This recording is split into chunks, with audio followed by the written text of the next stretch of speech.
যুক্তরাষ্ট্রের লস অ্যাঞ্জেলেসে ভয়াবহ দাবানলে অন্তত ৫ জন নিহত হয়েছেন। আগুনে শত শত বাড়ি ধ্বংস হয়ে গেছে, চরম চাপের মুখে পড়েছে অগ্নি নির্বাপন ও পানি সরবরাহ ব্যবস্থা। পরিস্থিতি মোকাবিলায় ১ লাখের বেশি মানুষকে তাদের বাড়ি থেকে সরিয়ে নেওয়া হয়েছে।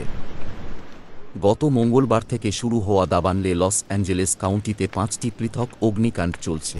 এর মধ্যে প্যাসিফিক প্যালিসেডস এলাকায় আগুন ১৫,৮০০ একর জমি ধ্বংস করেছে।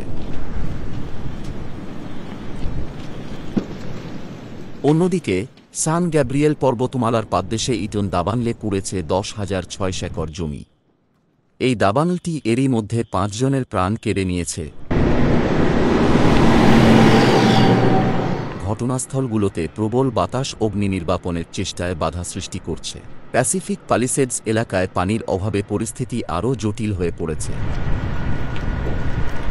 লস অ্যাঞ্জেলেস পানি ও বিদ্যুৎ বিভাগের প্রধান জানিয়েছেন, ৩টি বড় পানির ট্যাঙ্কের মজুত শেষ হওয়ায় অনেক হাইড্র্যান্ট শুকিয়ে গেছে।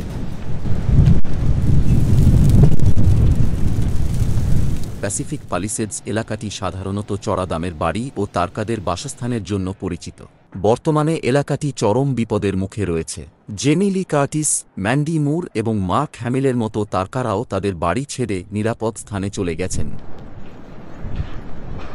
দাবানলের ধোঁয়া ও আগুন লস অ্যাঞ্জেলেসের আকাশকে রক্তিম করে তুলেছে। প্রায় ১০ লাখ বাড়ি ও ব্যবসা প্রতিষ্ঠান বিদ্যুৎ বিচ্ছিন্ন রয়েছে।